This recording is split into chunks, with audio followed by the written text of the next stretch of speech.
Chapter 17 Window to the World. While the cats were making their great escape and Joe was busy admiring his reflection, Hoagie and Katie managed to return to the cottage without any problems.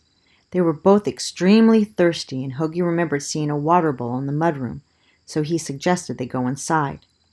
"How do we get in, though, Hoagie?" Katie asked as she looked around the porch. "Is there a secret tunnel we can take?" "Not a secret tunnel, but a secret door. See that little door at the bottom of the big one?" Hoagie pointed at Dipper's doggy door. "If we knock, will a little person open it for us?" Katie still didn't understand. She carefully sniffed the front door. "No, we have to let ourselves in. This is how Dipper travels in and out of the house. Push the flap with your big old head, Katie," Hoagie ordered. You can get more out of someone if you ask for things nicely, Hoagie, and I don't have a big head. The perfect size for my body. If it was any smaller, it would look strange," Katie cried out.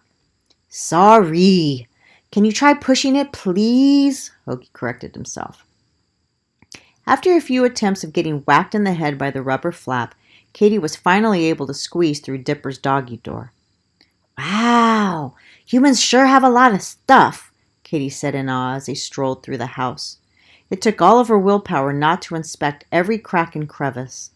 Hoagie promised they would have plenty of time to explore later. Once they found the mudroom and had a long drink from Dipper's water bowl, Hoagie noticed there was another doggy door near the back of the room. Katie easily pushed the flap outward. They found themselves in a small outdoor yard complete with a fire pit, picnic table, and potted flowers. The best part of the yard was a huge window built into the fence. Hoagie and Katie were able to see the lake from here. As they gazed out at the lake, Hoagie used a rolled-up leaf as a little telescope. He would see if the flamingos were flying around. He looked to the left. He found nothing but the river, big rocks, and sand. He looked to the right and... "Joe! Poppy! Watch out!" Hoagie screamed as he noticed Dot stalking his feathered friends. Since Hoagie's teeny tiny squeaks couldn't be heard, Katie had to use her big girl voice.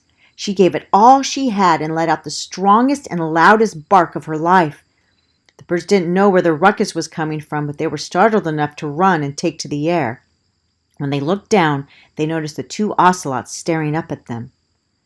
Hoagie really couldn't blame Dots for hunting them since he forgot to tell her about his flamingo friends. There was so much going on back at the farm that he didn't really have much time to think, much less tell her anything. He climbed up a fence post and shouted at the top of his lungs, "Dots! Squeak!"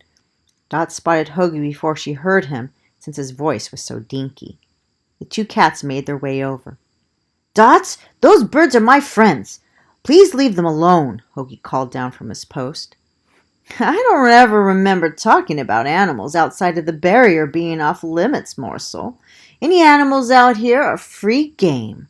Dots licked her lips. Hoagie hated it when she did that and told her so. "Don't be licking your lips at me, Dots, and stop calling me morsel. I'm Hoagie, and I expect to be called by my name. Those flamingos and any other animals that swims, walks, or sleeps on this beach are all part of our peace deal." Hoagie was sick of playing this predator-prey game with Dots. He was also getting worried that Dots couldn't be trusted after all. He felt like a fool helping her get away from the Shimkos. "Mama, let's go home. I'm so tired. I want my cozy den," Squirt complained. Much to Hoagie's surprise, Dots agreed. She was also very tired after traveling so far and was stressed out being cornered by the terrible humans and that big, rowdy, hairy creature. For a minute there, she thought she might end up being forced to stay inside walls forever. Dots needed to get her kitten to a safe place before night fell. They would hide until daybreak, then head off back to their island. Her kitten didn't know how to swim that well yet, so they would have to take many breaks. It was going to be a very long trip. "Okay, morsel. Hoagie. I'll leave you to your friends. I'll see you back at our island, and I promise I won't hurt you and your water pig friends," Dots promised. "That's another thing, Dots. My friend Katie here is not a water pig. I find it extremely rude." Hoagie couldn't finish his sentence because Katie interrupted him. "Actually, Hoagie, that's another name for us capybaras. I'm not offended. To Dot she said, Dot, thank you for following our peace pact. I know you will do the right thing once we get back to your island. And I guess I should say thank you to you and your friends for helping me and Astrid, Dot's forced her reply. She was very grateful. She just didn't have much practice thanking anyone. Astrid? Oh, how lovely, Katie cooed. Not only did she love babies, she especially loved baby names. Adios, Dots. Good luck swimming back home, said Hoagie. Even though he was glad she was sticking to their truce, he wasn't going to praise her for it. They might be at peace now, but he knew they would never be friends. The best they could hope for was to be polite to one another. Come on, Astrid, let's go home. Dots nuzzled her kitten and started to walk away. Before they got too far, she glanced back and shouted, And my name isn't Dots Morsel. It's Alma. Ooh, that cat really knows how to get under my skin. She knows my name, and she refuses to call me by it, fumed Hoagie. Katie laughed and gave him a friendly shove. After the ocelots were out of sight, the flamingos flew over to Hoagie and Katie. Together, the group decided that Hoagie and Katie should take it easy for a few days. The flamingos would fly back to their island to inform Mama Kinsey and Papa Carl of what had happened and how they were safe staying with Hoagie's human family. The flamingos took flight right as the sun was setting.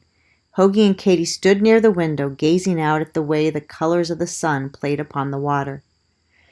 Hoagie, what you gonna do about your humans? Katie asked. What do you mean? Hoagie answered. I mean, are you happy to see them? Do you think you'll stay here with them? Yes, I was totally happy to see them. To smell my girl and feel her safe hands around me was heaven. I even found out the dopey dog isn't so dopey after all. I would love to hear him tell me some more stories about when he was younger. Did you know he used to have a job? And that he lived with a different family? Hoagie loved thinking and talking about the Shimkos. So, do you think you're going to stay, Hoagie? Katie asked. I really don't know. I really haven't thought about it that far. I would feel bad if I left my girl again, though, Hoagie answered. But I would miss you, Hoagie, and I know all the baby cappies would cry if you didn't come back with me.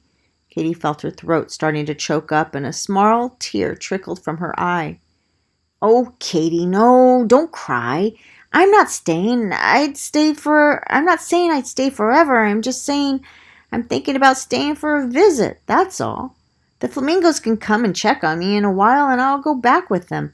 Maybe I can go back and forth between islands, Hoagie offered. I don't know, Hoagie. What if your humans never let you be alone again? What if they put you inside a cage or another ball and you'll be inside all the time? Katie asked. I think it'll be okay because we know I'm pretty crafty. I'll figure a way out when the time comes.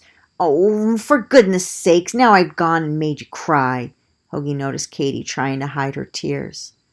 As Hoagie was giving Katie a comforting cuddle, they were surprised by the slamming of the back door. However, they weren't half as surprised as Dr. Shimko and Melody were once they stepped into the charming backyard. Chapter 18. The Tasty Platter. Dr. Shimko and Melody couldn't believe what they were seeing. What luck to find Hoagie and the capybara in the backyard. Melody wanted to run and scoop Hoagie up, but she still needed to be careful around the capybara. She didn't want to spook it. Melody was pleased when Hoagie scurried all the way up her leg and perched on her shoulder. She scratched his little back, and Hoagie began to clean himself. He stuck out his tongue because his fur still tasted a little like soap. Melody giggled. Dr. Shimko had an idea to keep both animals together outside. It was obvious it had become friendly, and he didn't want the poor young capybara to be lonely by herself. He set out for the shed and grabbed Dipper's large wooden doghouse. Melody layered sheep's wool and fleece inside and added a bag of goose feathers to their bed. She went back inside the cottage to prepare their dinner. Wondering what to feed the capybara, Melody went to the attic to Mama Shinko's writer's loft, which also doubled as a family's library.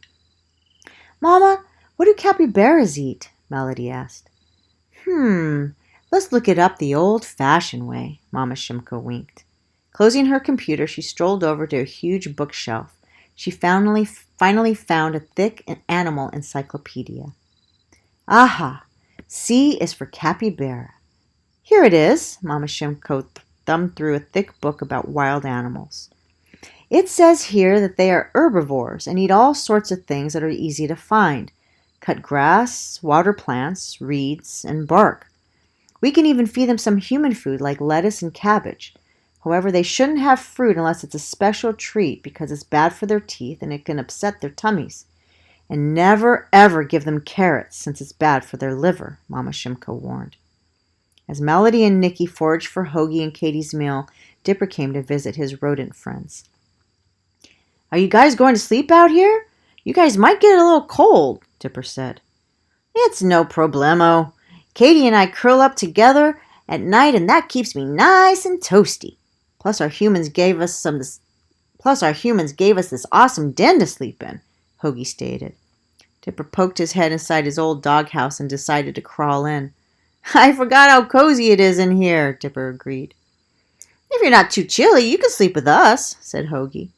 Oh, with all this fur, I hardly ever get chilly here on the island. If you guys feel safe together, I'll go back inside. I usually sleep on a girl's bed, Dipper said. What? That's not fair. She never let me sleep on her bed, Hoagie protested. It's probably because you're so small and she thought she might crush you. Plus, don't hamsters go to the bathroom a lot and everywhere? I remember when we first got you, our girl had to wash her hands every time she held you. I mean, I can go out my doggy door if I need to, but you hamsters can't really do that, Dipper said. First of all, it's none of your business what I do when nature calls. Second of all, Katie and I have learned to use the doggy door, Hoagie huffed.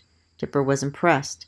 Katie said, I wonder what it would be like to sleep inside. Katie imagined what it would be like to stretch out in a human house all safe, warm, and cozy. If it was anything like the comfortable doghouse they slept in, it would be awesome. Sleeping inside definitely beats sleeping on cold, hard ground, that's for sure.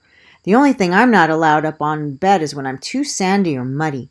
When that happens, I have to go through a long bathing process, usually ending with me wearing something fancy in my hair or around my neck. But it's worth it, because I get to jump on all the furniture after that, grinned Dipper. Dipper continued, I'm sure you'll be able to come in the house once they trust you.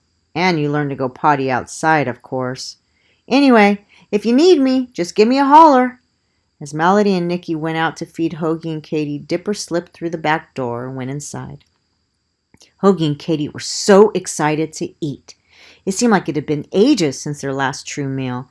They both realized they were actually weak with hunger. Nicky held a basket with timothy hay and water plants from their pond. Melody held a tray full to the brim with the delicious cabbage and lettuce she picked from their veggie garden, along with a few pieces of mango from their orchard. Oh my goodness, Hoagie, is that what I think it is? Katie was eyeing cut-up slices of mango.